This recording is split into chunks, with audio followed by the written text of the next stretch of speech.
وإذ قال لقمان لابنه وهو يعظه يا بني لا تشرك بالله إن الشرك لظلم عظيم। লোকমান তার সন্তানকে বলেছিলেন, হে আমার বৎস, হে আমার কলিজার টুকরা সন্তান, আল্লাহর সাথে কাউকে শরীক করো না। এই পৃথিবীতে যত জুলুম আছে, সবচেয়ে ভয়ানক, সবচেয়ে নিকৃষ্ট, সবচেয়ে মারাত্মক বিভৎস জুলুম হলো আল্লাহর সঙ্গে অন্য কাউকে অংশীদার বানানো, তার কোনো অংশীদার নাই।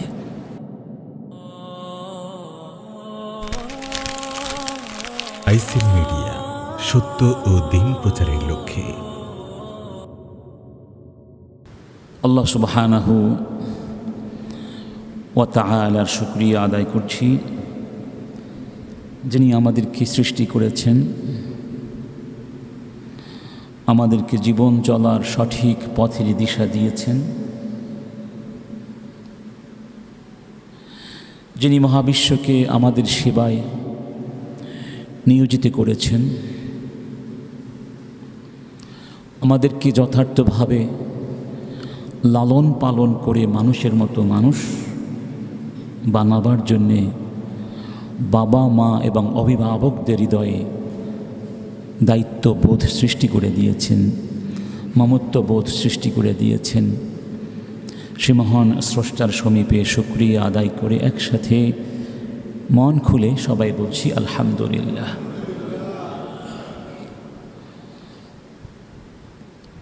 আল্লাহ সুবহানাহু ওয়া তাআলা এই পৃথিবীকে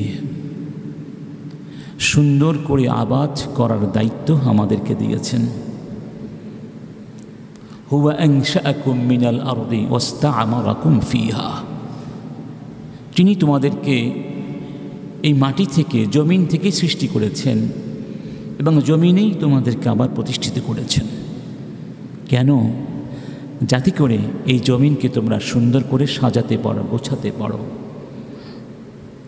ফুলে ফলে সুশোভিত করতে পারো। তার মানে এই পৃথিবীকে সুন্দর করে প্রস্তুত করবার দায়িত্ব আমাদের। আর সেই জন্য এই মানব সম্পদকে যথার্থভাবে গঠন করা একটি অন্যতম দায়িত্ব। এই দায়িত্ব পৃথিবীর সবচেয়ে কঠিন একটি দায়িত্ব। আমাদের সন্তানগুলো আমাদের কাছে অনেক বড় আমানত। এই আমানতকে যদি আমরা যথার্থভাবে লালন পালন করে বড় করতে পারি, প্রতিপালন করতে পারি, যথার্থ শিক্ষা শিক্ষিত করতে পারি, তাহলে এরা এই পৃথিবীর জন্য আশীর্বাদ হবে, অন্যথায় তারাই হবে অভিশাপ। এবং সেই অভিশাপের বোঝা আমাদেরকেও বহন করতে হবে। তারা বহন করবে, আমরা বহন করব, পৃথিবীও বহন করবে। আর এই জন্য যদি একটি সুন্দর পৃথিবী করতে হয়, একটা সুন্দর পৃথিবী গড়ার স্বপ্ন যদি আমরা বাস্তবায়ন করতে চাই, তাহলে আজকে যারা শিশু আছে, তরুণ আছে, যুবক আছে, তাদেরকে যথার্থভাবে লালন পালন করতে হবে। কথা ঠিক কিনা?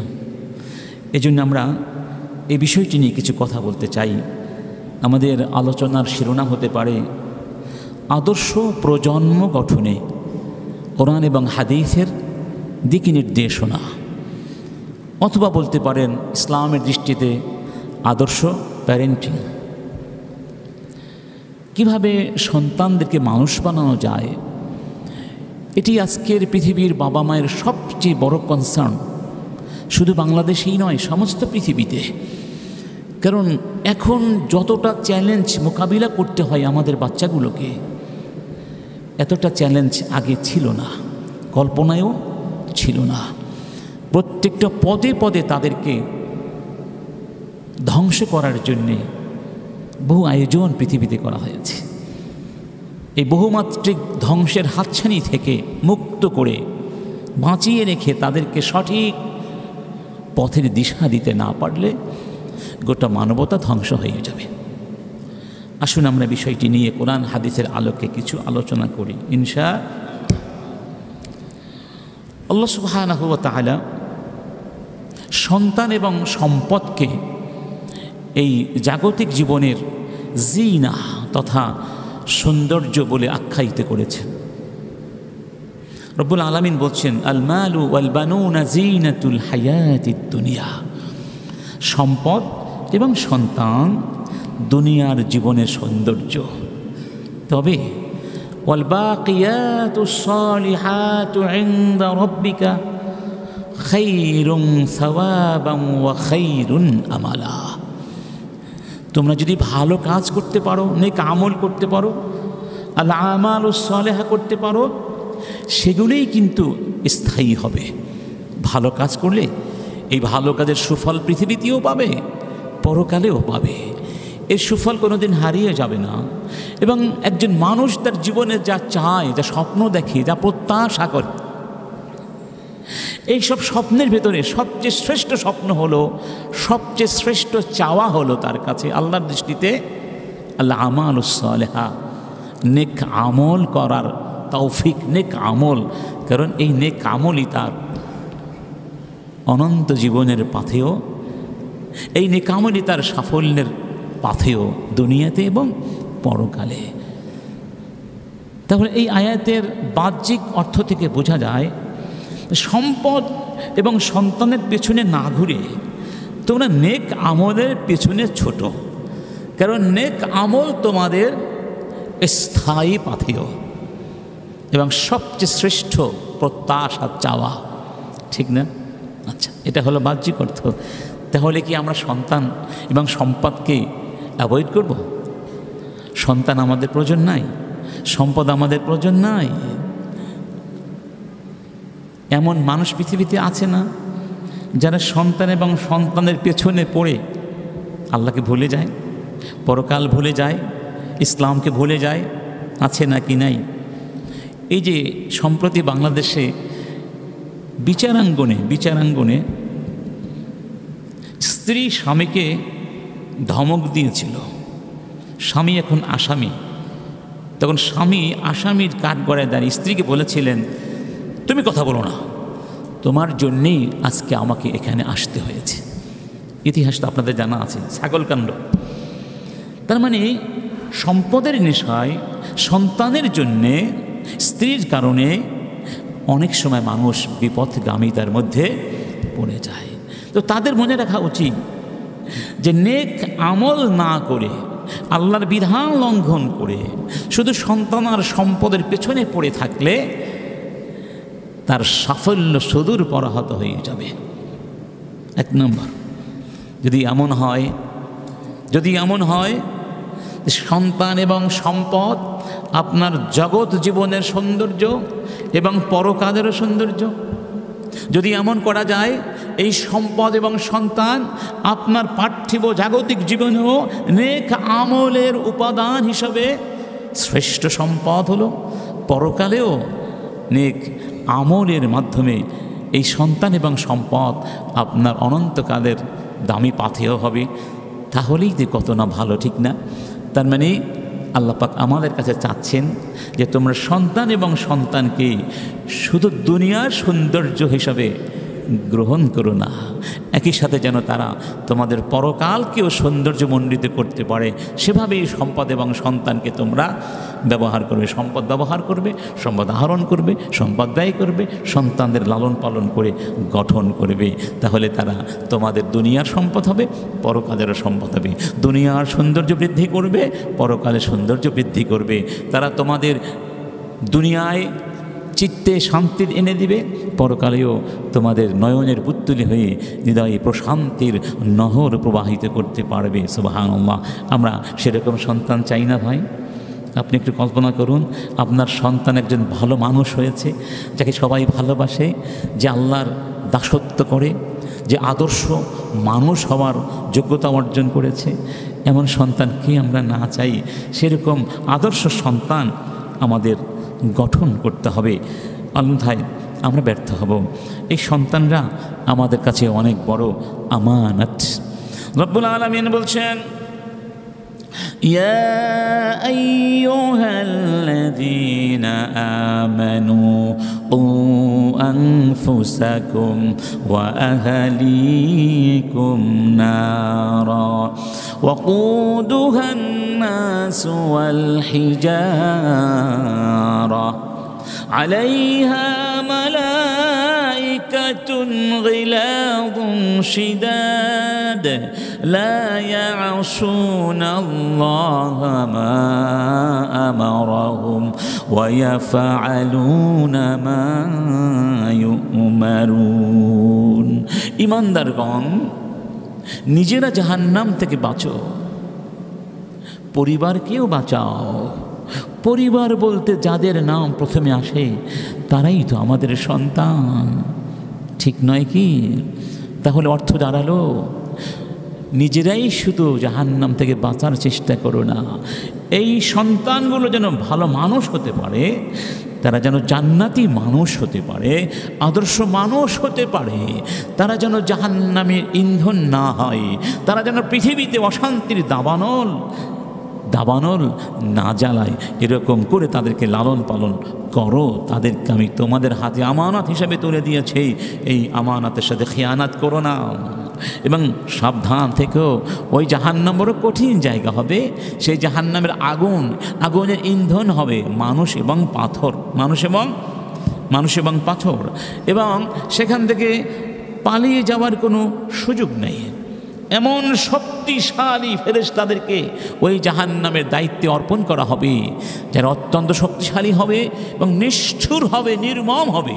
তোমাদের চোখের পানি আর বুক ফাটা আর্তনাদ তাদের ভেতরে কোনো দয়া মায়ার সঞ্চার করবে না, কারণ আমি যা আদেশ করি তারা তাই করে। আমার বিধান ওরা এতটুকু অমান্য করে না। আল্লাহু আকবার। অতএব ওই ফেরেশতারা আমার বিধান অমান্য করে না, তোমরাও আমার বিধান অমান্য করো না।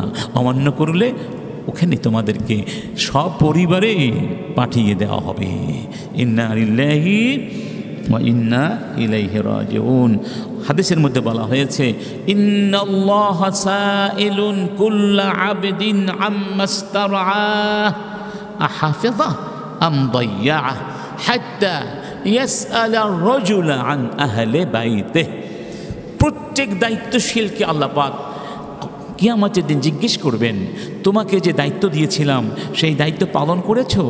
তোমার অধীনে যারা ছিল তুমি কি তাদেরকে হেফাজত করেছো, না ধ্বংসের দিকে ঠেলে দিয়েছো? এমনকি পরিবারের সদস্যদের ব্যাপারে অভিভাবকদেরকে প্রশ্ন করা হবে, তুমি তোমার পরিবারকে কিভাবে পরিচালনা করেছিলে? তুমি কি তোমার পরিবারের সদস্যদেরকে জাহান্নামে ঠেলে দিয়েছো নাকি জান্নাতের পথে পরিচালিত করেছো? জবাব দাও। সেই দিন আমাদেরকে জবাব দিতে হবে।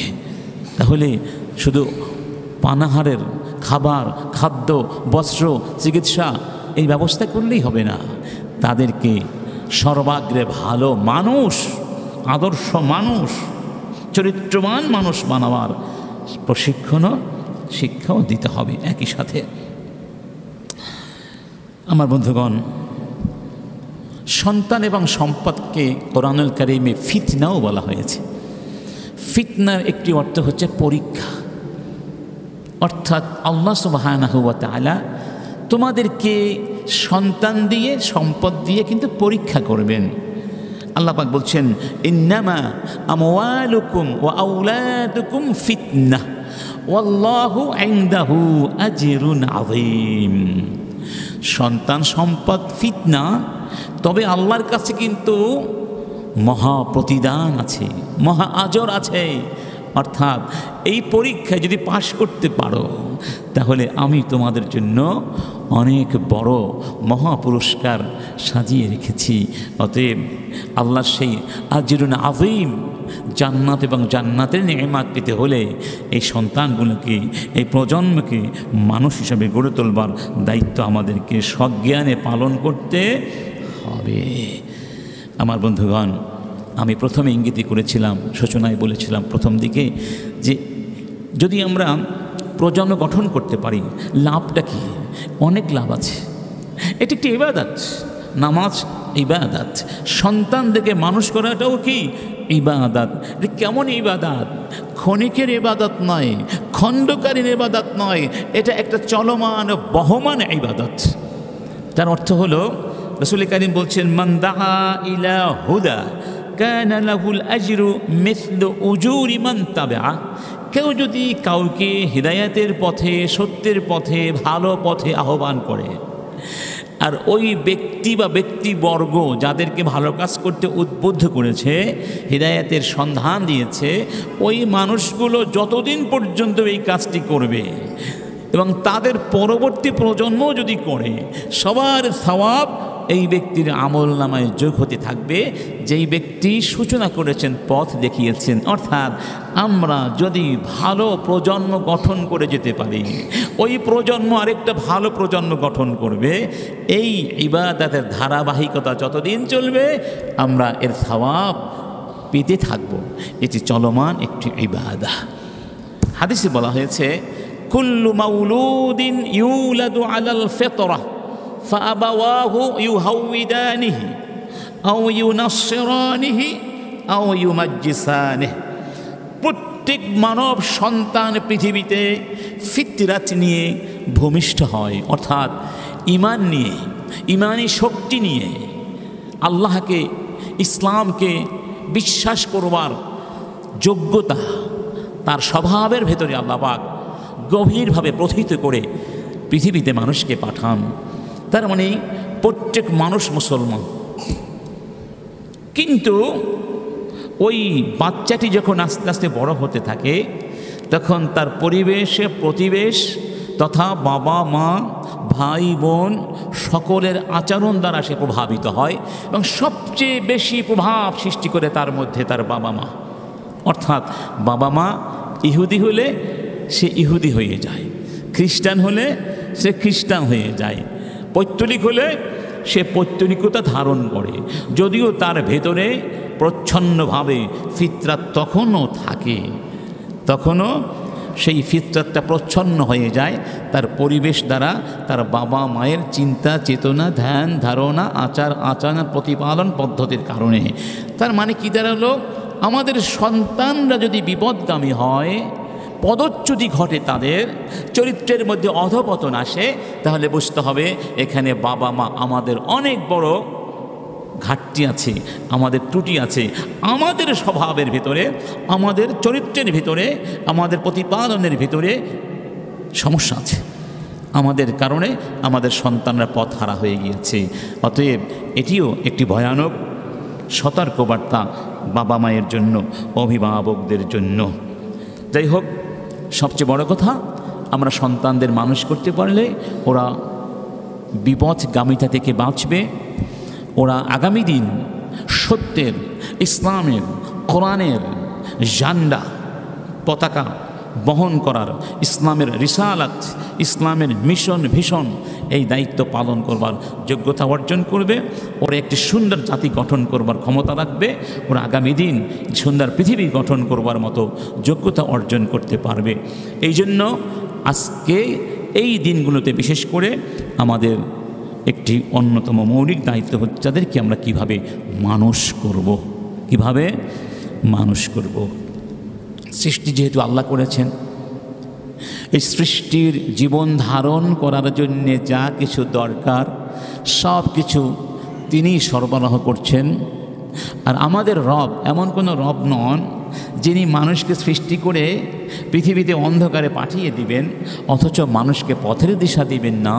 এমন রব, এত নিষ্ঠুর, এত দায়িত্ব জ্ঞানহীন রব তিনি নন, বরং তিনি মানুষকে সৃষ্টি করেছেন এবং তার জীবন চলার পথও সুন্দর করে বলে দিয়েছেন। তার মানে তিনি আমাদের সন্তান দিয়েছেন, এই সন্তানদেরকে মানুষ বানাবার পথও তিনি দেখিয়ে দিয়েছেন এবং সেই পথের বিশ্লেষণ আমাদের সামনে বাস্তবিক অর্থেই ব্যবহারিকভাবে পেশ করেছেন মুহাম্মাদুন রাসূলুল্লাহি সাল্লাল্লাহু আলাইহি ওয়াসাল্লাম। আদর্শ প্রজন্ম গঠন করতে হলে যেই শিক্ষার বীজ, যেই শিক্ষার আলো মানব সন্তানের মধ্যে সবার আগে সর্বাগ্রে অগ্রাধিকারের ভিত্তিতে রোপণ করতে হবে, বপন করতে হবে, সেই শিক্ষা না হচ্ছে বিশ্বাস। কিসের বিশ্বাস? একাত্মবাদের বিশ্বাস। লা ইলাহা ইল্লাল্লাহ, লা ইলাহা ইল্লাল্লাহ, আল্লাহকে চেনা, আল্লাহর একাত্মবাদের বিশ্বাসকে প্রথম তার মধ্যে সৃষ্টি করতে হবে। শিরিক মুক্ত তাওহীদ তাকে শিক্ষা দিতে হবে। এই জন্য কোরআনুল কারীমের ভিতরে আল্লাহ সুবহানাহু ওয়া তাআলা একজন মনীষীর কথাগুলো তুলে ধরেছেন, যিনি তার সন্তানকে প্রশিক্ষণ প্রতিপালন করতে গিয়ে, আদর্শ প্রজন্ম করতে গিয়ে সন্তানদেরকে বা সন্তানকে সঠিক শিক্ষা দিয়েছিলেন। সেই শিক্ষার প্রথম কথাটি কি ছিল? ওয়াইয ক্বালা লুকমানু লিবনিহি, ওয়াইয ক্বালা লুকমানু লিবনিহি ওয়া হুয়া ইয়াইযুহু ইয়া বুনাইয়া লা তুশরিক বিল্লাহ ইন্নাশ শিরকা লাযুলমুন আযীম। লোকমান তার সন্তানকে বলেছিলেন, হে আমার বৎস, হে আমার কলিজার টুকরা সন্তান, আল্লাহর সাথে কাউকে শরীক করো না। এই পৃথিবীতে যত জুলুম আছে, সবচেয়ে ভয়ানক, সবচেয়ে নিকৃষ্ট, সবচেয়ে মারাত্মক বিভৎস জুলুম হলো আল্লাহর সঙ্গে অন্য কাউকে অংশীদার বানানো, তার কোনো অংশীদার নাই।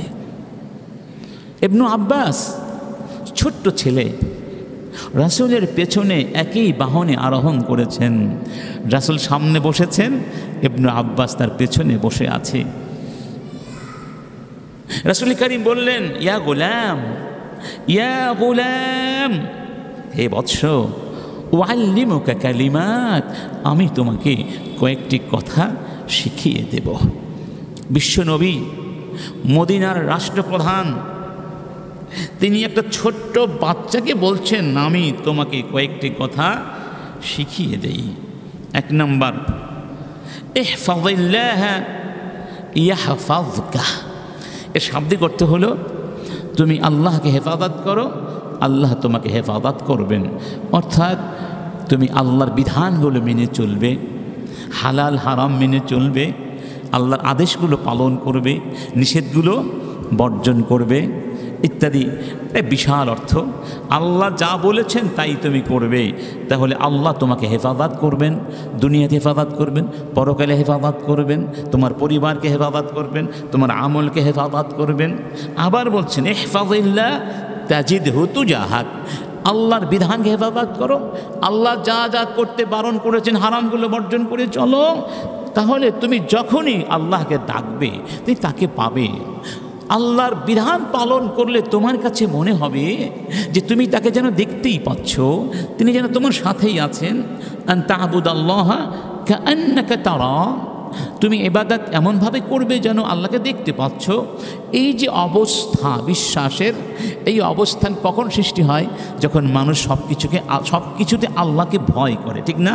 তাহলে আল্লাহর ভয় যখন মানুষের মধ্যে পরিপূর্ণতা পেয়ে যায়, আল্লাহ পাক তাকে তার সান্নিধ্য দান করেন, তার ঈমানের শক্তি তখন সর্বোচ্চ শীর্ষ চূড়ায় পৌঁছে যায়।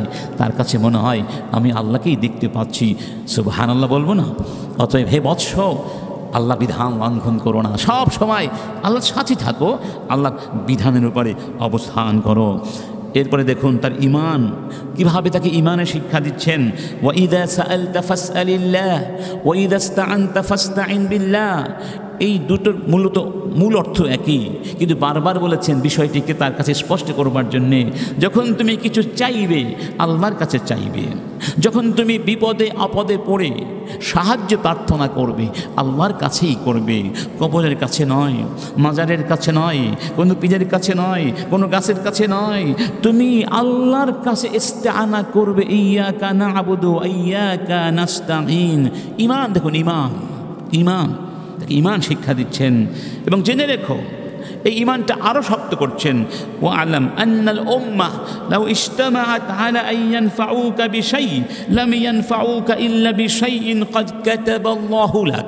গোটা উম্মাহ যদি তোমাকে সাহায্য করতে চায়, একসাথে একত্রে, অর্থাৎ সমস্ত মানুষ যদি ঐক্যবদ্ধ হয়ে তোমার কোনো কল্যাণ করতে চায় ততটুকুই করতে পারবে যতটুকু আল্লাহ তোমার তাকদীরে তোমার জন্য বরাদ্দ করেছেন, এর বেশি এক বিন্দু কেউ করতে পারবে না।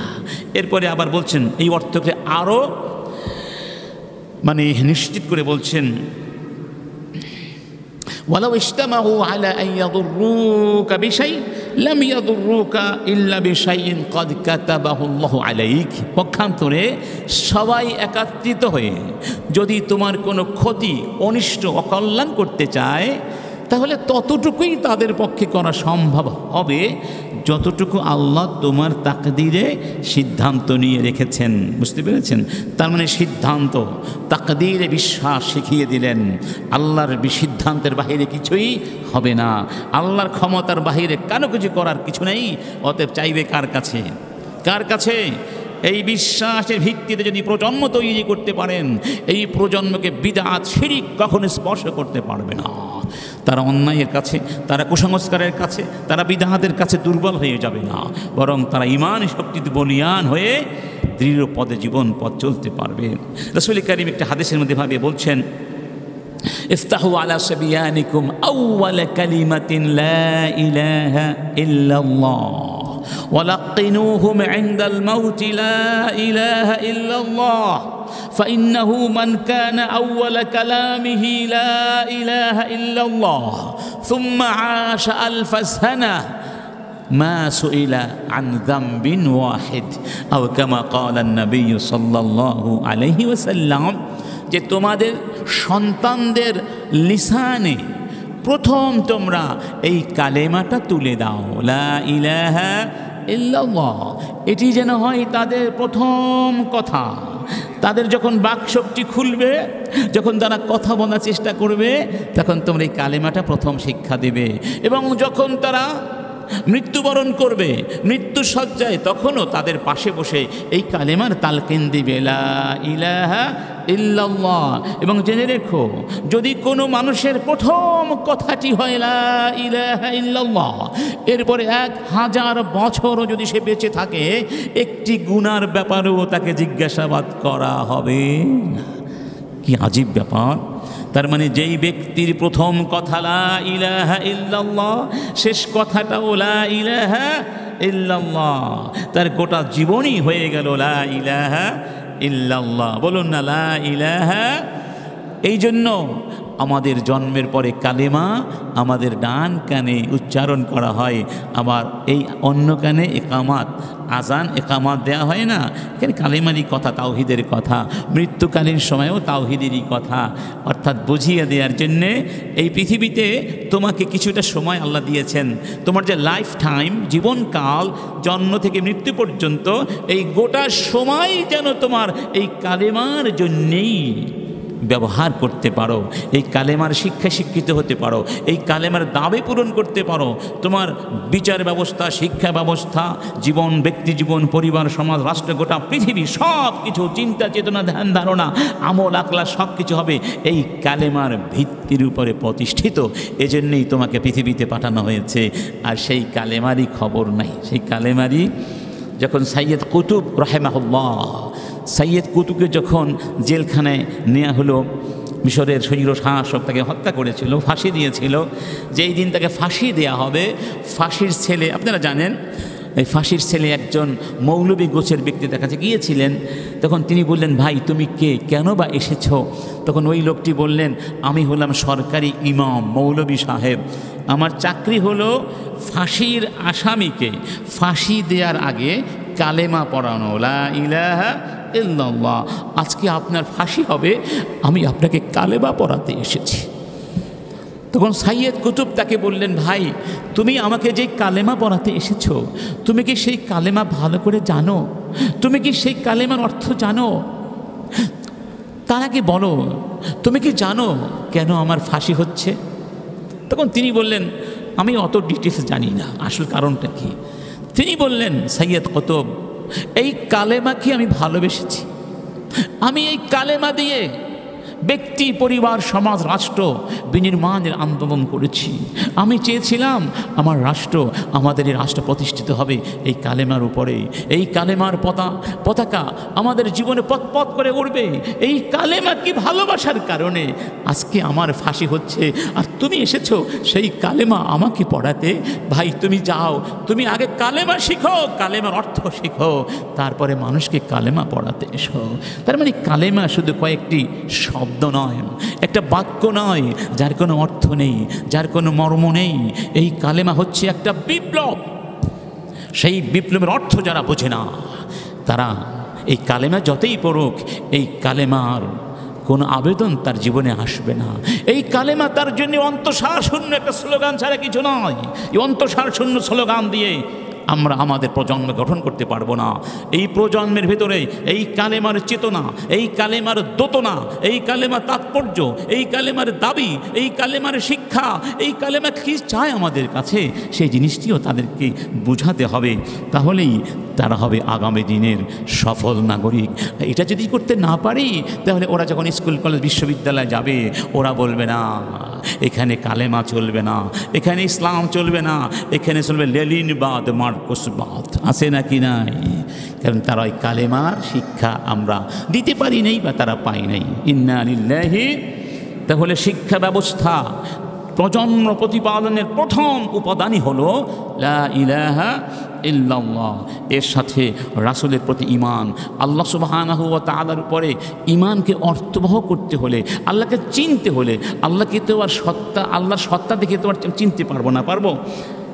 আমাকে আপনি হয়তো দেখে চিনতে পারলেন, আমাকে দেখতে পারছেন, আমরা কি আল্লাহকে দেখতে পারছি সেভাবে? তাহলে কী চিনব কীভাবে? আল্লাহকে চিনবার মাধ্যম হলো আল্লাহর গুণাবলীগুলো চিনতে হবে, আল্লাহর যে ক্ষমতা আছে, আল্লাহ রাব্বুল আলামিন যে সিফাতগুলো আছে, বৈশিষ্ট্য আছে, আল্লাহ পাক নিজেকে কোরআনের ভেতরে যেভাবে পরিচয় করিয়ে দিয়েছেন আমাদের সাথে, সেই পরিচয়গুলো আমাদের জানতে হবে। অন্য কথায় সংক্ষেপে বলা যায়, আল্লাহ সুবহানাহু ওয়া তাআলা অনেকগুলো নাম আছে। কি আছে? নাম আছে। আল্লাহু লা ইলাহা ইল্লা হুয়া লাহুল আসমাউল হুসনা, যাকে আমরা বলি আল আসমাউল হুসনা। এই নামগুলো বাচ্চাদেরকে শেখাতে হবে, প্রত্যেকটা নামের তাৎপর্য শেখাতে হবে, তাহলে সে আল্লাহকে চিনতে পারবে, সহজে চিনতে পারবে। কিন্তু দুঃখজনক হলো আমরাও কি সেই নামগুলো জানি? আমরা কয়েকজন মুসলমান আছি এই নামগুলো জানি, জানার চেষ্টা করি, অনেকেই চেষ্টা করি না। রাসূল কারীম এই জন্যই বলেছেন, আল্লাহ সুবহানাহু ওয়া তাআলার কিছু নাম আছে, মান আহসাহা, এই নামগুলো যারা পড়বে, জানবে, বুঝবে, গণনা করবে, তারা জান্নাতে যাবে। কেন জান্নাতে যাবে? কারণ তারা তো আল্লাহকে চিনেছে, আর আল্লাহকে চিনতে পারলেই তো সম্মান করতে পারবে, ইবাদত করতে পারবে। আসমাউল হোসনা শুধু মুখস্থ করার নাম নয়। এখন দেখছি কোনো প্রতিষ্ঠানে আলহামদুলিল্লাহ এগুলো বাচ্চাদের শিক্ষা দিচ্ছে, প্রাইমারিতে, বেসরকারি প্রতিষ্ঠানগুলোতে এগুলো শিক্ষা দেওয়া হয়। কিন্তু আরও ব্যাপক আকারে, আরও সুন্দর করে এর তাৎপর্যগুলো তাদের সামনে তুলে ধরতে হবে। এখানে কয়েকজন ভাই আছি আল্লাহর নামগুলো আমাদের মুখস্থ আছে? দেখি তো, দেখি। একজন ভাইও নেই, একজনও নাই। কই আমাদের ছোটো বাচ্চাগুলো কোথায়? ছাত্র ভাইয়েরা কোথায়? তোমাদের তো এগুলো মুখস্থ থাকার কথা। দেখুন, আত্মসমালোচনা করুন। আমরা আজ পর্যন্ত মুখস্থ অনেকেই করার চেষ্টা করি নাই, অনেক হয়তো চেষ্টা করে সফল হয়তো হয় নাই বা হবে, কিন্তু চেষ্টা করেছি, মুখস্থ করার চেষ্টা করেছি। এরকম কি আছে? দেখি তো। চেষ্টা করেছি কিন্তু করতে পারি নাই। আল্লাহু আকবার। আচ্ছা ভাইয়েরা, আমরা কি সিদ্ধান্ত নিতে পারি না যে আমরা আগামী সপ্তাহের মধ্যে আল্লাহর নামগুলো মুখস্থ করব? দেখি তো এই সিদ্ধান্ত কারা কারা। আমি পাইকারি হারে হাত উঠাবেন সেটা চাই না, যারা আসলে নেবেন সিদ্ধান্ত তারা হাত জাগাবেন। যারা সিদ্ধান্ত নেবেন আগামী এক সপ্তাহের মধ্যে আল্লাহর নামগুলো আমি মুখস্থ করব। 99 নাম ইনশাআল্লাহ, ইনশাআল্লাহ। বলি আল্লাহ তৌফিক দান করো। আমি একটা কথা বলি, আমি যেদিন হাদিসটি পড়লাম তখনও পর্যন্ত আমিও পারতাম না। তো আমি চিন্তা করলাম যে এত সুন্দর একটা হাদিস, আল্লাহর নাম মুখস্থ করা এত কঠিন কিছু না। অনেক নাম তো আমরা এমনিতেও জানি, ঠিক না? হয়তো সেভাবে সাজানো গোছানোভাবে জানি না। এরপরে সেখানেই বসে ওই এক মজলিসই করে ফেললাম। এবং আমার বিশ্বাস যারা এখনও মোটামুটিভাবে ইয়াং আছো, আমার ছাত্র ভাইয়েরা, এটা তোমাদের আধা ঘন্টার ব্যাপার, সর্বোচ্চ আধা ঘন্টার ব্যাপার। 1 ঘন্টাই ধরলাম, কত সময় তো নষ্ট করো, চা খেয়ে গল্প করে রাস্তাঘাটে হাঁটাচলা করে, না হয় 1 ঘন্টা আধা ঘন্টা আল্লাহর জন্যে আমরা ব্যয় করলাম। বাচ্চাদের আধা ঘন্টা, আর যারা আমরা একটু বয়স্ক তাদের সর্বোচ্চ 1 ঘন্টা লাগতে পারে, এবং আপনার ভয়ের কোনো কারণ নেই। এবং মাঝে মাঝে একটু পড়বেন, আবার আস্তে আস্তে এটা কী হয়ে যাবে, আরও শক্তিশালী হয়ে যাবে ইনশা। তাহলে আমরা ইনশাআল্লাহ আল্লাহ তুমি কবুল করো, আল্লাহ তুমি কবুল করো। 2 নাম্বার আমরা আলোচনা করছি কি নিয়ে? আদর্শ প্রজন্ম বিনির্মাণে ইসলামের নীতিমালা, কোরআন সুন্নাহর নির্দেশনা, যাকে আধুনিক পরিভাষায় বলা হয় আদর্শ প্যারেন্টিং। এটা নিয়ে অনেক গবেষণা হচ্ছে এখন পৃথিবীতে। তালিমুল আবনা আল কোরআন, বাচ্চাদেরকে কোরআন শিক্ষা দিতে হবে। কি শিক্ষা দিতে হবে? রাসূল করিম সাল্লাল্লাহু আলাইহি ওয়াসাল্লাম এই শিশুদেরকে কোরআন শিক্ষা দেওয়ার ব্যাপারে উৎসাহিত করেছেন, আদেশ দিয়েছেন, নির্দেশনা দিয়েছেন। এই হাদিসটি কে না জানে? খায়রুকুম, বলুন না, খায়রুকুম মান তাআল্লামাল কুরআনা ওয়া আল্লামাহু, সেই ব্যক্তি তোমাদের মধ্যে শ্রেষ্ঠ যেই ব্যক্তি নিজে কোরআন শেখে এবং অন্যকে শিক্ষা দেয়। এই হাদিসের মধ্যে কি বাচ্চাদের কোরআন শিক্ষা দেওয়ার কথা নাই? আছে নাকি নাই? বরং তাদের কথাই তো প্রথমে মাথার মধ্যে জেগে ওঠে। এক সাহাবীর নাম ছিল জুনদুব বিন আব্দুল্লাহ। তিনি বলছেন, কুন্না মা রাসূলিল্লাহি ফিতিয়ান হাযাওয়িরা, আমরা রাসূলের সঙ্গে ছিলাম সাল্লাল্লাহু আলাইহি ওয়াসাল্লাম, তখন আমাদের বয়স ছিল এমন একটি অবস্থায় যাকে আমরা বাংলা ভাষায় বলি বয়স সন্ধিক্ষণ। বয়স সন্ধিক্ষণে আমরা ছিলাম, মানে যৌবন এবং তারুণ্যের মাঝামাঝি অবস্থায় ছিলাম। ফাতাআল্লামনাল ঈমানা ক্বাবলা আন নাতাআল্লামাল কুরআন, রাসূলের কাছ থেকে আমরা প্রথমে ঈমান শিখেছি। সুম্মা তাআল্লামনাল কুরআন ফাজদাদনা ঈমানান, এরপরে আমরা কোরআন শিখেছি আর ঈমান আমাদের বেড়ে গেছে। সুবহানাল্লাহ। আল্লাহ পাক বলেছেন না, ইন্নামাল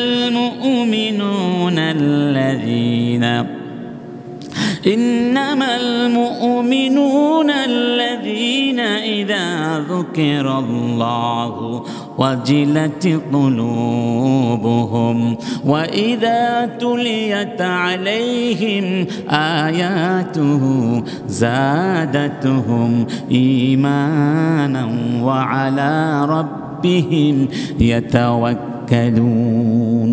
তারাই হলো সত্যিকার অর্থে মুমিন, আল্লাহর ভাষায়, আল্লাহর দৃষ্টিতে, যাদের সামনে আমার জিকির হলে, আমার আলোচনা হলে, আমার স্মরণ আসলে তাদের মন আমার প্রতি শ্রদ্ধায় সম্ভ্রমে কেঁপে ওঠে। সুবহানাল্লাহ। আর তারা যখন কোরআনের তিলাওয়াত শোনে, কোরআনের আয়াত শোনে, ঈমান বাড়তে থাকে, বাড়তে থাকে, বাড়তে থাকে। সুবহানাল্লাহ বলবো না?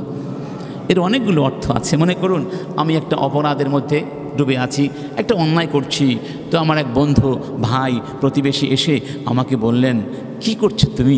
ইত্তাকিল্লাহ, আল্লাহকে ভয় করো, এটা গুনার কাজ, এটা করলে আল্লাহ খুশি হবেন না। যখন আল্লাহর কথা বললেন আমি সাথে সাথে গুনাহটা ছেড়ে দিলাম। এটা ঈমানের বড় প্রমাণ। সুবহানাল্লাহ। আমার কথা বললে ওদের মনটা আমার ভয়ে কেঁপে ওঠে, আর হারাম কাজ করতে পারে না। অতএব প্রথমে ঈমান, এরপরে কোরআন, এরপরে কি? কোরআন। আজকে আমরা গত জুমাতে একটু ইঙ্গিত করেছিলাম, বাংলাদেশে একটা ক্রান্তিকাল চলছে। এই ক্রান্তিকালে কিছু বামপন্থী নাস্তিক তাদের ভয়ানক চিন্তা চাপিয়ে দিয়ে জাতিকে ভয়ানক বিপদের মধ্যে ফেলার চেষ্টা করছে।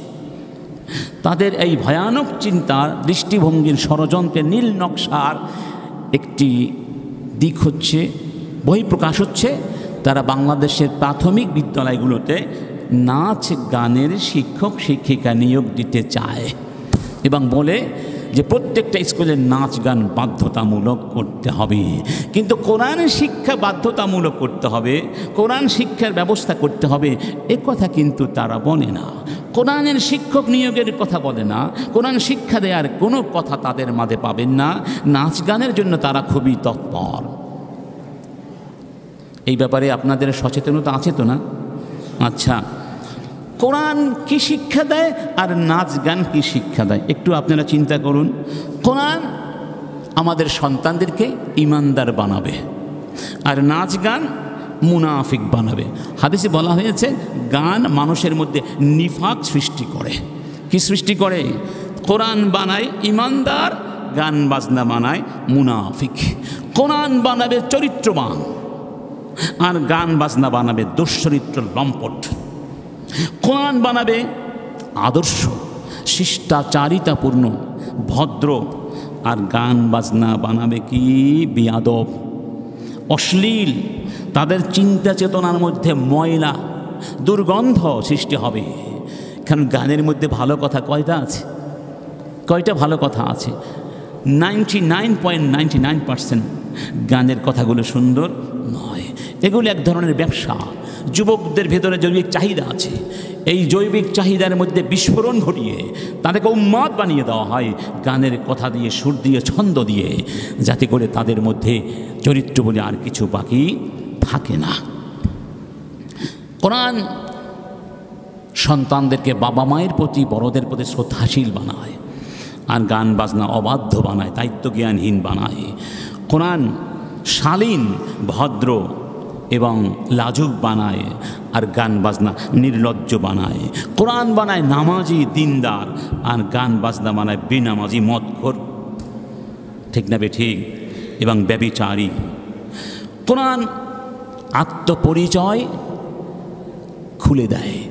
তোমার পরিচয় কি? আমার পরিচয় আমি একজন মুসলমান, আমি আল্লাহর গোলাম। এই পরিচয় যারা জানে তারা জীবনের কোথাও হারায় না। আর গান বাজনায় যারা আত্মনিয়োগ করে তারা সংশয়ী হয়, আত্মপরিচয় ভুলে যায়। তাদের চিন্তা চেতনার মধ্যে কোনো স্থিরতা থাকে না, কারণ তাদের সাথে সম্পর্ক হয় শয়তানের। আর কোরআনের মাধ্যমে সম্পর্ক হয় কার সাথে? আল্লাহর সাথে। কোরআনের প্রত্যেকটা বর্ণে 10টি করে নেকি, আর গান বাজনার প্রত্যেকটা কথায় নেকি আছে না গুনাহ আছে? গুনাহ আছে। সব কিছুর কিছু অনুষঙ্গ আছে। যেমন জুমার নামাজ অনুষঙ্গ মসজিদ, ঠিক না? আলোচনা, টুপি, দাড়ি, অজু, জিকির। আর গানের মজলিসে কি অনুষঙ্গ? মদ, নারী, নাচা নাচি, ফালা ফালি, বিহায়াপনা, বেরেল্লাপনা, ঠিক না বেঠি? এবং বর্তমানে বাংলাদেশ এমন একটা অবস্থানে দাঁড়িয়েছে, নগ্নতা বেহায়াপনার প্রশ্নে ইউরোপকেও ছাড়িয়ে গেছে বাংলাদেশ। ইউরোপেতে অনেক অনুষ্ঠানাদি হয় না? কিন্তু সেখানেও তো মেয়েরা এত অশালীন পোশাক পরে যায় না। আর বাংলাদেশে এখন প্রকাশ্যে অনুষ্ঠানাদির নামে, শিল্পের নামে, সংস্কৃতির নামে মেয়েরা যে পোশাক পরিধান করে যাচ্ছে, এটা মুসলমান তো দূরের কথা, শয়তান এই পোশাক দেখলে লজ্জা পায়। শয়তান পর্যন্ত লজ্জা পায়। আমি সরকারের কাছে দাবি করব, শালীন পোশাকের একটা নীতিমালা দিতে হবে। যার যা খুশি ব্যক্তি স্বাধীনতার নামে নগ্ন পোশাক পরে আসবে, এটা আমরা মেনে নিব না, এটা মেনে নেওয়া হবে না। তারা এখন বলতে চায় ধর্মচর্চার জন্য সংস্কৃতি ছেড়ে দিব। কেমন কথা? মানে নামাজ পড়ার জন্য আমি গান বাজনা ছেড়ে দিব? আমি গান বাজনা ছাড়তে পারবো না, নামাজ ছাড়তে পারি। কথা বুঝতে পেরেছেন? আমি ভাত খাওয়ার জন্য পায়খানা খাওয়া ছেড়ে দিব? আমি পায়খানা খাওয়া ছাড়বো না, প্রয়োজনে ভাত খাওয়া ছাড়তে পারি। আমি আমার পরকীয়ার জন্য স্বামীকে ছেড়ে দিব, প্রয়োজনে স্বামীকে ছাড়তে রাজি আছি, পরকীয়া ছাড়তে রাজি নাই। বিষয়টা এরকম না? ধর্ম ছাড়তে রাজি কিন্তু সংস্কৃতি ছাড়তে রাজি না। আরে তোমাদের সংস্কৃতির নাম কি? এটা তাসলিমা নসরিনের সংস্কৃতি, ঠিক না বেঠিক? তাসলিমা খুব খুশি, তাসলিমা খুব খুশি যখন শুনেছে স্কুলগুলোতে সঙ্গীতের টিচার দেবে, খুবই খুশি। তো তাসলিমা যাতে খুশি, শয়তান তাতে খুশি, আমরা তাতে বেজার, ঠিক না বেঠিক? এখন আপনারা বিচার করেন, আপনারা কি সঙ্গীত শিক্ষক চান? আপনারা কি সন্তানকে গান বাজনা নৃত্য শেখাতে চান, না কোরআন শিক্ষা দিতে চান? যদি কোরআন শিক্ষা দিতে চান তাহলে সরকারের এই সিদ্ধান্তের প্রতিবাদ আপনাদের করতে হবে। রাস্তার মোড়ে মোড়ে দাঁড়িয়ে অন্তত একটা মানববন্ধন আপনারা করে দেখান যে আমরা সরকারের এই সিদ্ধান্ত মানি না এবং এই সিদ্ধান্ত আমরা বাস্তবায়ন করতে দেব না। এই সিদ্ধান্ত এক্ষুনি বাতিল করে প্রত্যেকটা প্রাইমারিতে ধর্ম শিক্ষক কোয়ালিফাইড টিচারের নিয়োগকে নিশ্চিত করতে হবে। এই দাবি যদি আপনারা এখন করতে পারেন ইনশাআল্লাহ দাবি তারা মানতে বাধ্য হবে, ঠিক না বেঠিক? নইলে আরেক ফেসিবাদ কি আসে না আসে জানি না, ফেসিবাদের সামনে দাঁড়িয়ে কিন্তু এত দাবি সহজে করতে পারবেন না, তখন তাদের গুলিও প্রস্তুত থাকবে। 16 বছর গুলির ভয়ে কথা বলেন নাই আপনারা, আমরা কথা বলি নাই, এখন তো অনেক বড় বড় কথা বলি। কোথায় ছিলে তোমরা গর্তের মধ্যে লুকিয়ে? গুলির ভয়ে তোমরা সামনে আসেন, আমরা দেখিনি, আমরা সবই দেখেছি, এখন বড় বড় কথা আমরা সবাই বলি। অতএব ফেসিবাদ আসার আগে কিংবা কোনো জালেম আসার আগে আজকের এই দিনে এক্ষুনি আমরা প্রতিবাদ জানাই। এই সিদ্ধান্ত বাতিল করতে হবে। এই সিদ্ধান্ত বাতিলের পক্ষে যারা যারা আছেন হাত উঁচু করে দেখান। আল্লাহ তুমি কবুল করো, আল্লাহ তুমি কবুল করো। আমার বন্ধুগণ, তাহলে আমরা বাচ্চাদেরকে শিক্ষা দিব কোরআন। কোরআন তাদের মধ্যে আত্মবিশ্বাস তৈরি করবে, কোরআন তাদের মধ্যে নৈতিকতার সৌন্দর্য সৃষ্টি করবে ইনশাআল্লাহ। সবাই রাজি ইনশাআল্লাহ? তার প্রত্যেক ঘরে ঘরে কোরআনের তিলাওয়াত চলবে ইনশাআল্লাহ। দেখুন ষড়যন্ত্র কতমুখী। আগে যখন আমরা ছোট্ট ছিলাম আপনাদের মনে আছে, প্রত্যেকটা পাড়ায় পাড়ায় মহল্লায় মহল্লায় মক্তব ছিল। আমার এখন মাঝে মধ্যে মনে পড়ে হাসিও লাগে।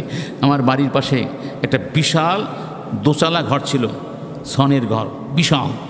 ওস্তাদ ছিলেন একজন, ছাত্র ছিলেন মনে কয়েকশো। কি চিৎকার করে পড়তাম! একজন টিচার কয়েকশো ছাত্র পড়াতো। তার নাম ছিল মিনা হুজুর রাহিমাহুল্লাহ। মিনা হুজুর নামটা মনে আছে, ছোট ছিলাম। আর আজকে কত সুন্দর ব্যবস্থাপনা। যাই হোক, মানে মাদ্রাসার ব্যবস্থাপনা ভালো, কিন্তু সেই মক্তবগুলো হারিয়ে যাচ্ছে। স্কুলের টাইমিংগুলো এমন করে দেওয়া হয়েছে যাতে করে আপনার বাচ্চা মক্তবে যাওয়ার সুযোগ না পায়, সকালে কোরআন শরীফ পড়ার সুযোগ না পায়। কেন? আমরা লেখাপড়া করে মানুষ পাই নাই। আমরা 9টায় যেতাম, 4টায় আসতাম, মনে আছে আপনাদের? এবং মাঝখানে কোনো খাবারও ছিল না এবং কোনো টিফিনও ছিল না, এমনকি আমাদের যুগে কোনো স্কুল ব্যাগও ছিল না। এইরকম 10টা-12টা বই ভাবে নিয়ে আমরা 2 মাইল 3 মাইল হেঁটে মাদ্রাসায় যেতাম, স্কুলে যেতাম। এটা খুব স্বাভাবিক নিয়ম ছিল, লজ্জার কিছুই ছিল না। গ্রামে এটাই ছিল সাধারণ চিত্র। আর আজকে এত এত শিক্ষিত হয়ে কি হচ্ছে, কি তৈরি হচ্ছে বলুন না, কি তৈরি হচ্ছে? এজন্য আমরা দায়িত্বশীলদেরকে একটু চিন্তা করতে বলবো। প্রত্যেকটা পাড়ায় পাড়ায় মহল্লায় যেন আবার সেই মক্তব চালু হয়। মক্তব চালু না হলে কোরআনের শিক্ষা এত সহজ হবে না। আর যদি মক্তব চালু করতে না দাও তাহলে শিক্ষা প্রাইমারিতে মক্তবের ব্যবস্থা করতে হবে। আমার একই দাবি আমরা করলাম ইনশাআল্লাহ। সম্মানিত বন্ধুগণ, 3 নম্বর, আদর্শ প্রজন্ম গঠন করতে হলে তাদেরকে আল্লাহর ইবাদতের প্রতি উদ্বুদ্ধ করতে হবে, ইবাদত শিখাতে হবে। প্রথমে ঈমান শিক্ষা দিলেন, তারপরে কোরআন শিক্ষা দিলেন। এবার তাদেরকে আস্তে আস্তে করে তাদের বয়সের উপযোগী করে ধারাবাহিকভাবে ইবাদতের প্রশিক্ষণ দিতে থাকুন। এবং সর্বপ্রথম যে ইবাদতের প্রশিক্ষণ দিতে বলা হয়েছে তার নাম আস-সালাতু, নামাজ। তার নাম কি? নবীজি বলছেন, মুরু আওলাদাকুম বিস-সালাতি লি7 ওয়াদরিবুহুম আলাইহা লি10 ওয়াফাররিকু বাইনাহুম ফিল মাদাজি। যখন তোমাদের সন্তানদের বয়স 7 বছর হয়ে যায় তখন নামাজ পড়তে আদেশ করো। 10 বছর হয়ে গেছে এখন নামাজ পড়ছে না, তাহলে প্রয়োজনে তাদেরকে একটু শাস্তি দাও, প্রহার করো, কিছু শাস্তি তো দিতে হবে। আচ্ছা, এটা হলো আইন, কিন্তু বাস্তবিক অর্থেই এই বাচ্চারা 7 বছরের আগেই তো আমাদের বাচ্চারা নামাজ শিখে ফেলে, ঠিক না? কেন শিখে ফেলে? কারণ তারা বাবাকে নামাজ পড়তে দেখে, মাকেও নামাজ পড়তে দেখে। এভাবে বাবা মা নামাজি হলে সন্তান স্বয়ংক্রিয়ভাবে কি হয়ে যায়? নামাজি হয়ে যায়। এটা হলো সর্বোচ্চ একটা সীমারেখা বলে দেওয়া হয়েছে।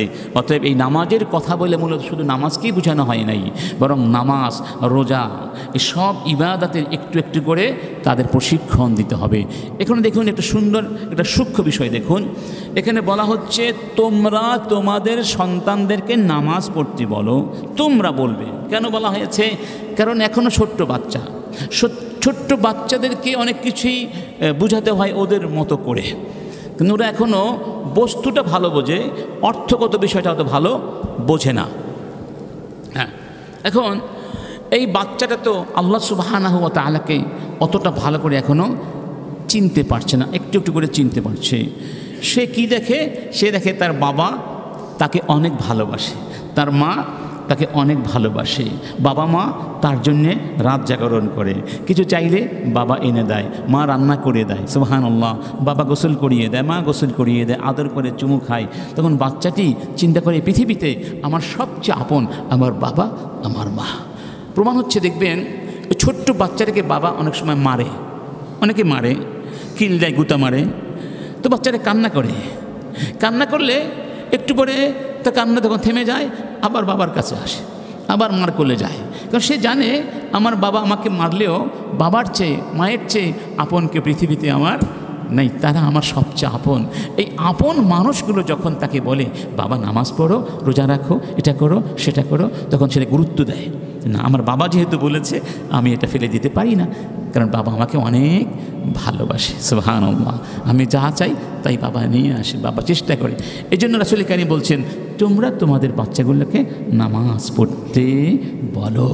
দুঃখজনক হলেও সত্য, অনেক বাবা আমরা আছি সন্তানের হাতে গানের গিটার তুলে দেই, বেহালা বাদ্যযন্ত্র তুলে দেই। অনেক মুসলমানের ঘরেও গানের হয়, গান শোনা যায়। আমাদের একটা বাসা ছিল এক জায়গায়, শুনতাম সকাল বিকেলে এই বাচ্চারা গান গাচ্ছে, গান শেখাচ্ছে বেহালা দিয়ে, ওই হারমোনিয়াম দিয়ে, কিন্তু কোরআনের শব্দ কোনো দিন শুনি নাই। আপনার বাচ্চাকে আপনি গান শেখাচ্ছেন, কোরআন শেখাচ্ছেন না, কি জবাব দিবেন আল্লাহর কাছে? একটু জবাব ঠিক করে রাখবেন বাস। তাহলে আমরা কী করবো? বাচ্চাদেরকে নামাজ শিক্ষা দিব। প্রাইমারিগুলোতে নামাজের ব্যবস্থা করতে হবে। বেশিরভাগ স্কুলে দেখা যায় নামাজের আগে ছুটি হয়ে যায়, এমনকি দুঃখজনক অনেক মাদ্রাসাতেও জোহরের আগে ছুটি দিয়ে দেয়। যারা নামাজ না পড়ে চলে যায়, এটা কি আদৌ নামাজ পড়ে কিনা আমার অনেক সন্দেহ আছে। এজন্য বাচ্চাদেরকে যারা প্রাইমারি আছেন, কিন্ডারগার্টেন থেকে শুরু করে কিন্ডারগার্টেন, তারপরে প্রাইমারি যেগুলো আছে, এখান থেকে আস্তে আস্তে নামাজ আপনারা শিক্ষা দেবেন। যারা শিক্ষক আছেন আপনাদের কাছে অনুরোধ থাকলো, শিক্ষকদের কাছে, শিক্ষিকাদের কাছে আপনারা বাচ্চাগুলোকে লেখাপড়ার পাশাপাশি নিয়মিত নামাজ শিক্ষা দিবেন ইনশাআল্লাহ। 4 নম্বর, বাচ্চাদেরকে সঠিক তারবিয়া প্রতিপালন দেওয়ার জন্যে ইসলামের আরেকটি শিক্ষা হলো কুদওয়াতুন হাসানা, মানে আদর্শ ভিত্তিক শিক্ষা। তার মানে বাবা মা কিংবা যারা তাদের অভিভাবক থাকবেন তারা তাদের আদর্শ দিয়ে শিখাবেন, অর্থাৎ নিজেরা করবেন, সেটা দেখে দেখে তারা শিখবে। এটা হলো শ্রেষ্ঠ শিক্ষা। কেন শ্রেষ্ঠ শিক্ষা? কারণ ছোট বাচ্চাগুলো কিভাবে শেখে? বড়দেরকে দেখে দেখে শিখে। এক লোক আর এক লোকের কাছে টাকা পেত, ঋণ দিয়েছিলেন, তো ঋণ নেওয়ার পরে সে আর ঋণ শোধ করে না, শুধু লুকোচুরি করে। একদিন ঋণদাতা ওই লোকের বাড়িতে গিয়ে বাড়ির বাহির থেকে ডাকছেন, ফুলান অমুক বাড়িতে আছো? তো ছোট্ট একটা বাচ্চা এসে বলে, চাচ্চু বাবা বলেছেন বাবা বাড়িতে নাই। বাবা কোথায়? বাবা কিন্তু ঘরের মধ্যে। বাচ্চাটা বলছে বাবা বলেছেন বাবা বাড়িতে। আচ্ছা, এই বাচ্চাটি কি শিখলো তার বাবার কাছে? মিথ্যা কথা বলা। এই যে মিথ্যা তার মধ্যে ঢুকবে, এটা সহজে আর আপনি বের করতে পারবেন কিনা সন্দেহ আছে। কেন ওটা যে গেঁথে যায় শৈশবে, এটা সহজে বের করা যায় অনেক কঠিন। অর্থাৎ আমরা যদি সত্যবাদী হই, আমানতদার হই, বড়কে শ্রদ্ধা করি, দায়িত্বশীল হই, কর্মঠ হই, সৎভাবে জীবনযাপন করি, প্রতিবেশীদের সাথে ভালো আচরণ করি, আমরা আমাদের বাবা মায়ের সাথে ভালো আচরণ করি, বন্ধুদের সাথে মানবিক আচরণ করি, মানুষকে সাহায্য করি, দান খয়রাত করি, ওরা দেখে দেখে শিখবে। ঠিক না বেঠি? এই জন্য রাসূল তার আদর্শ দিয়ে শিক্ষা দিতেন। এক ছোট্ট সাহাবীর নাম ছিল আনাস বিন মালিক। ছোট্ট ছিলেন এবং শৈশবেই তার মা তাকে রাসূলের কাছে রেখে গিয়েছিলেন, যেন সে রাসূলের সাথে থাকতে পারে, রাসূলকে খিদমত করবে, রাসূল থেকে শিখবে। আনাস বিন মালিক বলছেন, খাদামতুন নাবিয়্যা সাল্লাল্লাহু আলাইহি ওয়াসাল্লাম 10 সিনিন, আমি 10 বছর রাসূলের সেবা করেছি, খিদমত করেছি, তার সাথে সাথে ছিলাম, বিভিন্ন দায়িত্ব পালন করেছি, আমি ছোট্ট ছিলাম। রাসূল কোনোদিন ফামা ক্বালা লি উফিন কাত্তু, এই 10 বছরের ভেতরে, যদিও আমি ছোট্ট ছিলাম, সব কিছু বুঝতাম না, রাসূল বলতেন একটা, আমি করতাম আরেকটা, পাঠাতেন একদিকে, চলে যেতাম হয়তো আরেক দিকে। আছে না, ছোট বাচ্চাদেরকে যদি কোনো কাজ করতে বলেন,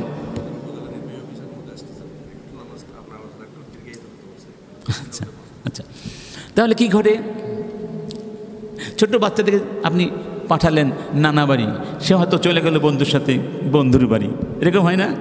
তিনি বলছেন, আমি এত ছোট ছিলাম, কিন্তু রাসূল কোনোদিন আমাকে বলেননি উফ উফ ডিসগাস্টিং, বিরক্তকর, তোমাকে নিয়ে আর পারলাম না, তুমি কথাই শোনো না, এরকম আমরা বলি না? উফ মানে বিরক্তিকর একটা শব্দ কোনোদিন তিনি আমার সাথে বলেন নাই। সুবহানাল্লাহ। তিনি আরও বলছেন, ওমা ক্বালা লি লিশাইইন সানাআতু লিমা সানাআতা ওয়ালা লিশাইইন তারাকতু আল্লা সানাআতা আও লিমা লাম তাসনা। অনেক কাজ করতে বলেছেন, কিছু কাজ করেছি, বলেন নাই কেন করেছো, করি নাই, এমনও বলেন নাই কেন করো নাই, কোনোদিন বলেন নাই। তার মানে রাসূল যে বাচ্চাদেরকে কত ভালোবাসতেন, কত স্নেহ করতেন, কত মমতা ছিল এই শিশুদের প্রতি রাসূলের কলিজার ভেতরে, এই হাদিস থেকেই বোঝা যায়, এই হাদিস থেকেই বোঝা যায়। এভাবেই তিনি মানবিকতা এবং ভালোবাসা, দয়া মায়া শুধু জবান দিয়ে বলেন নাই, বরং নিজের জীবন দিয়ে সেটা প্রমাণ করে সত্যিকার অর্থে শ্রেষ্ঠ আদর্শ হয়েছিলেন। সে আদর্শ দেখে থেকে সাহাবীরা শিখেছিলেন। আমাদেরকেও এই আদর্শ হতে হবে, এবং আমরা আদর্শ হলে আমাদের বাচ্চাগুলো আমাদের কাছ থেকে এগুলো শিখতে পারবে ইনশাআল্লাহ, ইনশাআল্লাহ। 5 নম্বর, ইস্তিখদামুর রহমতি ওয়াল লিন ফি তারবিয়া। এটা তো হলো আদর্শিক শিক্ষা বা আদর্শভিত্তিক শিক্ষা। এটা কাছাকাছি হচ্ছে বাচ্চাদেরকে স্নেহ করতে হবে, মানে সহিংসতা, নিষ্ঠুরতা, কঠোরতা এটা ক্ষতিকারক, এটা ক্ষতিকারক। সম্প্রতি একটি ঘটনা খুবই হৃদয় বিদারক। এখনও সত্য মিথ্যা পুরোপুরি জাস্টিফাই করার সুযোগ হয়নি, সত্য হতে পারে, মিথ্যা হতে পারে। কারণ এই যে একবার পুলিশ বলেছিল অমুক তার বাবাকে হত্যা করেছিল, পরে এবার দেখা যায় সে মিথ্যা ছিল বা ভিত্তিহীন ছিল। মনে আছে, আমরা অনেকেই সেই বাচ্চাকে কিনা করেছিলাম, আর সেই একটা কেস ঘটেছে, পুলিশ বলছে ছেলে করেছে, এখনও আমরা নিশ্চিত নই। তবে এটা ঠিক যে বাংলাদেশে এবং বিশ্বে এটা ঘটতে পারে। আমাদের সময়েও অনেক বাবা মা খুব কঠিন এবং নিষ্ঠুরভাবে শাসন করতেন, তখন বাবা মায়ের গায়ে হাত দেওয়ার চিন্তা কেউ করে নাই, বরং বড় জোর বাড়ি ছেড়ে পালিয়ে গেছে। অনেকে পালিয়ে যেত, ঢাকায় চলে যেত, আবার ফিরে আসতো, অনেকে হয়তো আসতো না। কিন্তু আজকের সমাজটা অনেক চেঞ্জ হয়ে গেছে, এখন আর অতটা সহনশীলতা নাই। যাই হোক, রাসূল শিখিয়ে দিয়েছেন এই বাচ্চাগুলোর সাথে তোমরা দয়া মায়া ভালোবাসা দিয়ে আচরণ করবে। একদিন রাসূল হাসান বিন আলী তার নাতি হাসানকে চুমু দিচ্ছিলেন। ওই জায়গায় এক সাহাবী ছিলেন, তার নাম ছিল আল আকরা বিন হাবিস। রাসূল একটা ছোট্ট বাচ্চাকে চুমু খাচ্ছেন, এটা দেখে তিনি হতবাক হয়ে গেলেন, বিস্ময় প্রকাশ করলেন এবং বললেন, ইন্নালি আশরাতাম মিনাল ওয়ালাদ মা ক্বাব্বালতু মিনহুম আহাদান। হে রাসূল, আপনি বাচ্চাদের চুমু খান, আমার 10টি সন্তান আছে, আমি কোনোদিন আমার কোনো একটি সন্তানকেও কোনোদিন চুমু দেইনি। নাউজুবিল্লাহ, একটা সন্তানকে চুমু দেয়নি। এই ছিল জাহেলিয়াতের সমাজ, কেমন নির্মম সমাজ, নিষ্ঠুর সমাজ। এখনও আছে, এখনও অনেক সমাজে পাবেন, অনেককে পাবেন এই কাজ করে।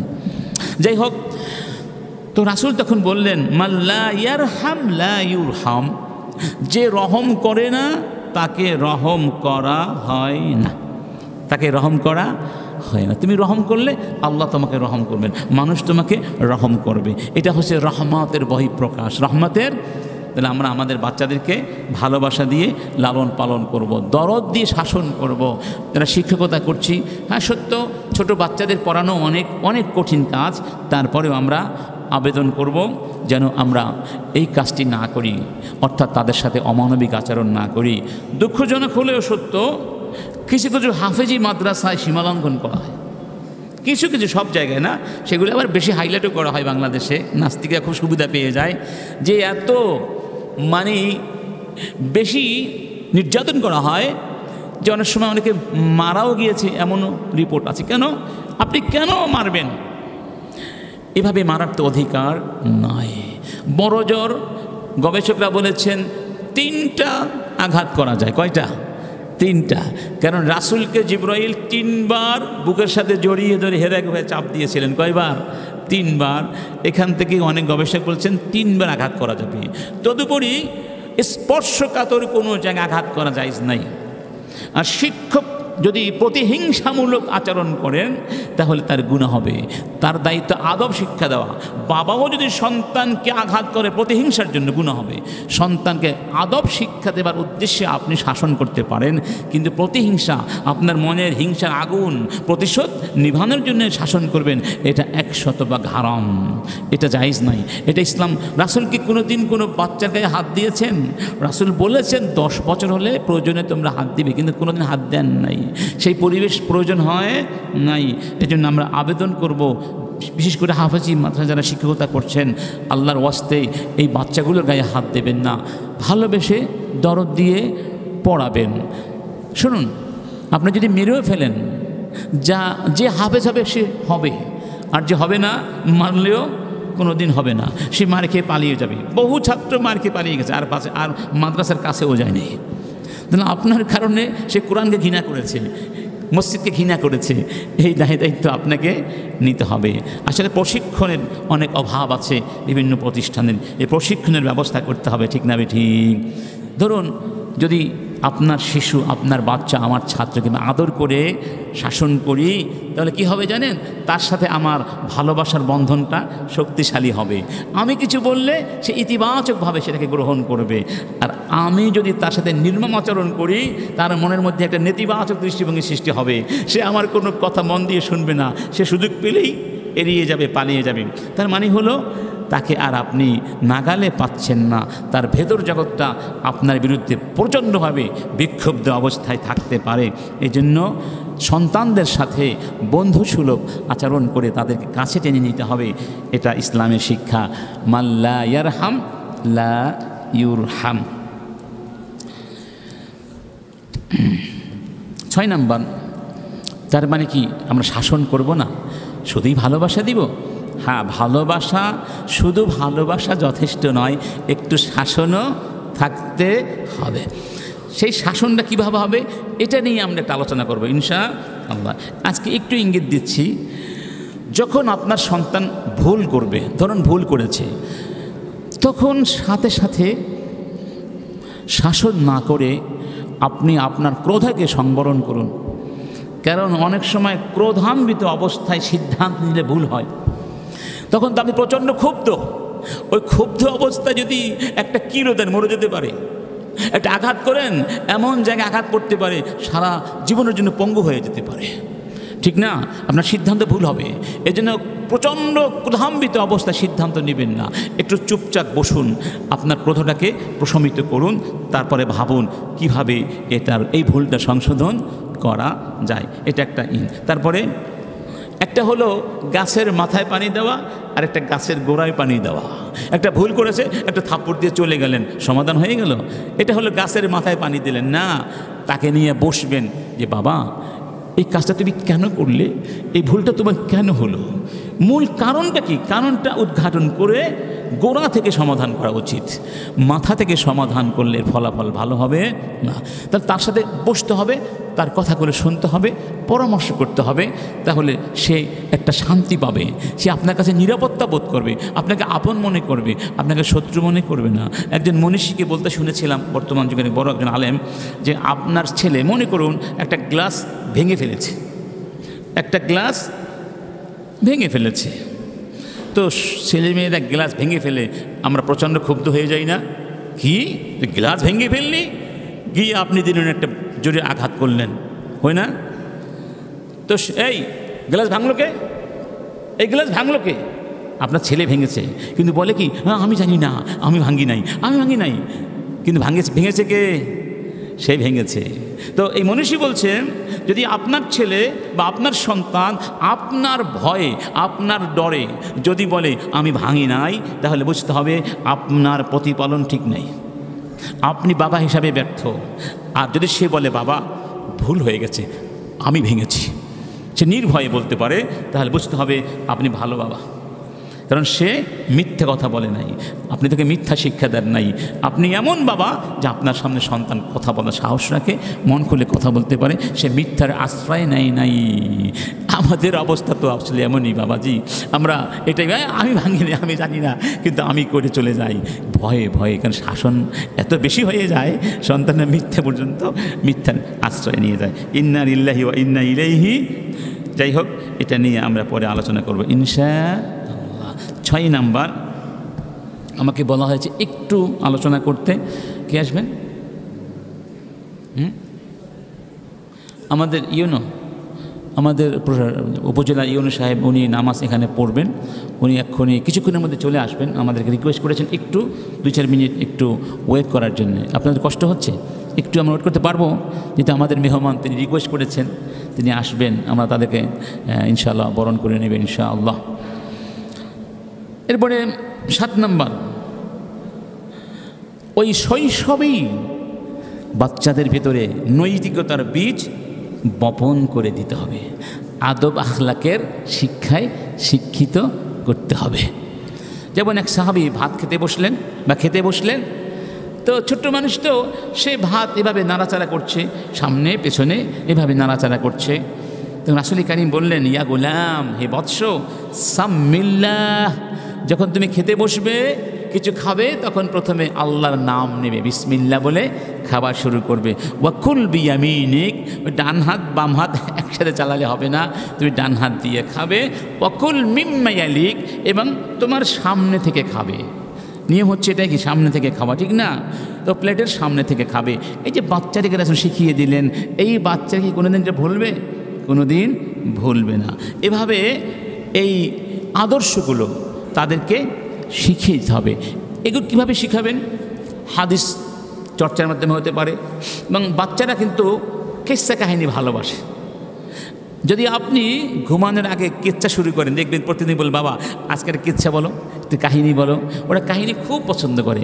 তো আপনি কি করতে পারেন, ওই ছোট্ট সাহাবীদের কাহিনী আছে না, ছোট্ট কাহিনীগুলো একটা পড়বেন, একটা কাহিনী শিক্ষাগুলো শিখাবেন।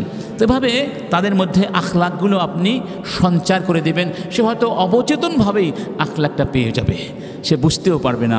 এজন্য এই ইসলামিক কাহিনীগুলো বাচ্চাদের শেখানো উচিত। মনীষীদের জীবনী, সাহাবীদের জীবনী তাদেরকে পড়তে দেওয়ার সুযোগ দেওয়া উচিত। কিন্তু বাস্তবতা হলো, আজকে আমাদের বাচ্চারা অনেক উপন্যাস পড়ে, অনেক গল্প পড়ে, হাজার গল্পের বই লাইব্রেরিতে আছে, কিন্তু খুঁজতে গেলে একটা ভালো বই পাওয়া যায় না। ওই যে একজন দার্শনিককে দিনের বেলা দেখা গিয়েছিল, তিনি প্রদীপ হাতে নিয়ে ঘুরছেন, অথচ বড় দার্শনিক। জিজ্ঞেস করা হলো, কী ব্যাপার, আপনি দিনের বেলা হেরিকেন নিয়ে, প্রদীপ নিয়ে হাঁটছেন? তখন তিনি বললেন, আমি মানুষ খুঁজছি, মানুষ খুঁজে, এত মানুষ, কিন্তু মানুষ খুঁজে পাচ্ছেন না। ইন্না লিল্লাহি ওয়া ইন্না ইলাইহি রাজিউন। খুব সময় আমাদের মেহমান চলে এসেছেন, তো আমরা ইনশাআল্লাহ এখানে শেষ করতে চাই আজকে। জি ইনশাআল্লাহ। ওয়া আখির দাওয়ানা আনিল হামদুলিল্লাহি রাব্বিল আলামিন।